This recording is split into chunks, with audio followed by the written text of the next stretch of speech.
जीव हमारी जाति है, मानव धर्म हमारा।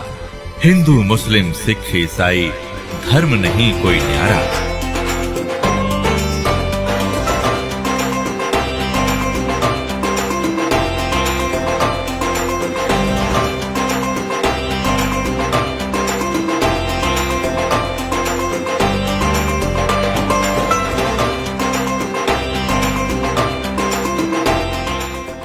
पुण्यात्माओं, गीता ज्ञान दाता अपनी सतिथि बताता है अर्जुन चौथे अध्याय के 5वें और 9वें श्लोक में, दूसरे अध्याय के 12वें श्लोक में, 10वें अध्याय के गीता जी के दूसरे श्लोक में कि अर्जुन तेरे और मेरे बहुत जन्म हो चुके हैं, तू नहीं जानता मैं जानता। मेरे जन्म और कर्म अलौकिक है। इससे सिद्ध हो गया कि गीता ज्ञान दाता तो स्वयं कह रहा मैं नासवान हूं, तो उस नासवान की भक्ति करके वो उस स्थान को कैसे प्राप्त कर सकता जहां जाने के बाद फिर लौटकर संसार में नहीं आते। तो इससे सिद्ध हो गया कि गीता ज्ञान दाता से कोई अन्य परमात्मा है और उसकी साधना करने से ही ये जन्म और मृत्यु का दीर्घ रोग कटेगा। और जब तक जन्म और मृत्यु का रोग नहीं कटेगा तो हम सुखी नहीं हो सकते। मोक्ष, हमारा मोक्ष नहीं हो सकता। हम यहाँ बंधन में बंधे हुए कर्मों के बंधन से, और सतलोक में जाने के बाद हमारे ऊपर किसी प्रकार का कोई दबाव नहीं। अपनात्माओं, जैसे ये अन्य संत बताते हैं कि परमात्मा वहां निराकार है, सतलोक में प्रकाश ही प्रकाश है, फिर हम टिंडे लाएंगे उस प्रकाश में, क्या करेंगे जाके भाई? उसमें डूब कर मर जाएंगे। वहाँ कुछ एक आध शर फरानों का वो बूंद सी घूमती है प्रकाश में, महात्माएं वहाँ मौज मारती हैं। बूंदा ने के मौज हो बता, उस मछली घूमे आकर जल में धके खाती अंडे। वहाँ जैसी ये सृष्टि है एज इट इज है वहाँ पर, लेकिन उनका मटेरियल नाशवान नहीं है। शरीर जो है प्रत्येक नर नारी का अमर शरीर है, युवा शरीर है, कभी वृद्ध नहीं होते, कोई रोग नहीं, किसी चीज का अभाव नहीं।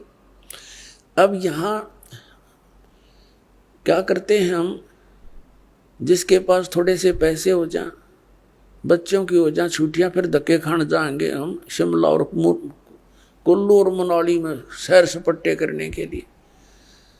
और वहाँ कितने दिन रहेंगे? 5-4 दिन के बाद जेब खत्म हो जाए, फिर वापस वहीं आकर के सारा दिन उसी गर्मी में फिर रहना।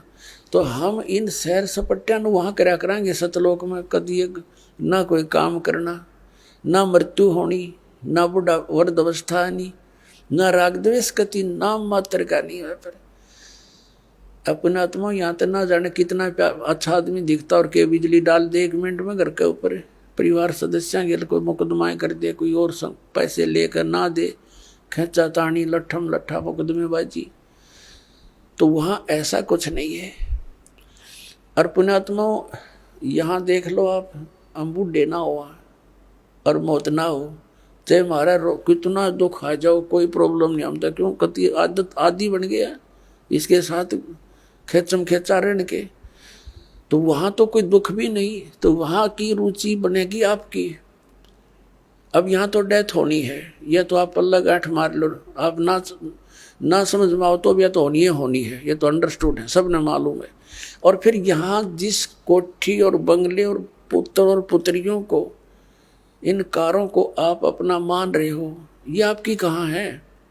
मृत्यु होते ये तो खत्म आपसे, फिर इनकी आशा क्या रखेंगे? क्योंकि यहाँ इस ज्ञान से आपकी आशा हटेगी और यह सच्चाई के आधार से हटेगी। यहाँ से इनमें कति आस्था नहीं रहते। आप यहाँ कितने सुख से रह रहे हो, आपको पता चल जाएगा ये ठिकाना ठीक नहीं। तो फिर हम क्यों ना रुचि, फिर यहाँ से आशा हटेगी तो वहाँ लगेगी। और जहाँ आशा तहाँ वासा हुई, मन कर्म वचन सुमरियो सोई, तो उसमें रुचि बनेगी आपकी। इव कोई कितनी बात बनाता हो, वहाँ लीन हो जाएंगे। लीन कौन होना चाहेगा लीन? ये तो कहने की बातें हैं। तो परमात्मा ने आकर के वो ज्ञान दिया और आंखों देखा, उन महापुरुषों ने बताया जिन्होंने परमात्मा को देखा।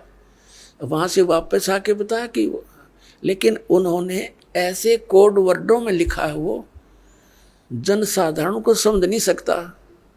उसके लिए टीचर की आवश्यकता छोड़ गए भगवान कबीर साहब कि गुरु बिन माला फेरते, गुरु बिन देते दाने, गुरु बिन दोनों निष्फल हैं, चाहे पूछो वेद पुराण। गुरु बिन वेद पढ़े जो प्राणी, समझे न सार रहे अज्ञानी। गुरु बिन काहू न पाया ज्ञाना, जो थो था बुस छड़े मूड किसाना। तो गुरु के को इतना महत्व इसलिए दिया कि वो ऐसे कोड वर्डों में लिख गए परमात्मा कबीर साहब अपनी वाणी को लिखवा गए कि कबीर पंथी नहीं समझ सके, क्योंकि काल ने कहा था कि तेरे नाम से मैं 12 पंथ चलाऊंगा,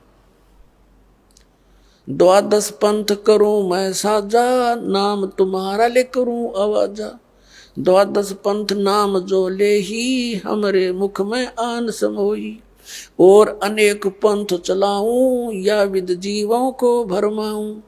जाओ जोग जीत संसारा, जीव न माने कहा तुम्हारा।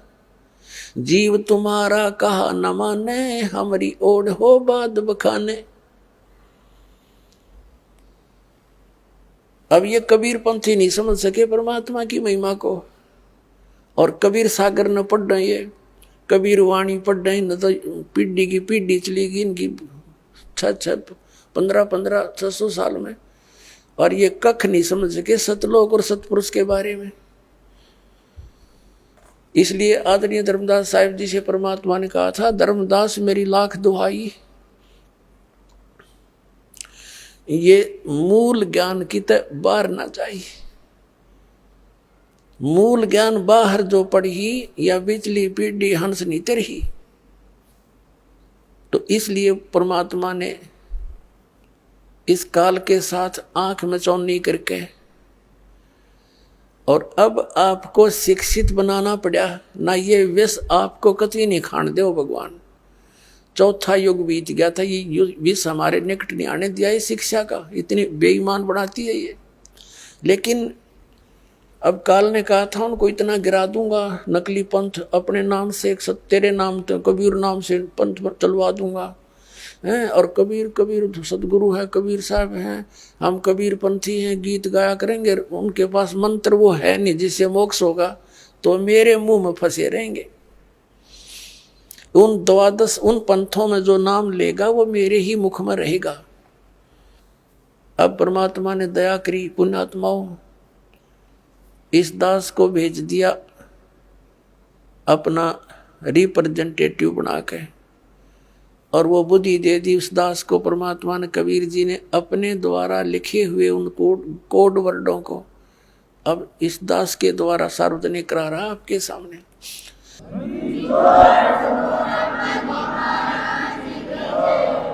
आप सुन रहे थे जगत गुरु तत्वदर्शी संत रामपाल जी महाराज जी के मंगल प्रवचन। अधिक जानकारी के लिए विजिट कीजिए हमारी वेबसाइट www.jagatgururampalji.org। संत रामपाल जी महाराज जी के शुभ आशीर्वाद से पूरे विश्व भर में 500 से भी ज्यादा नाम दीक्षा केंद्र हैं, जिन पर संत रामपाल जी महाराज जी द्वारा ऑनलाइन निशुल्क नाम दीक्षा दी जा रही है। अपने नजदीकी नाम दीक्षा केंद्र का पता करने के लिए संपर्क करें 8222880541।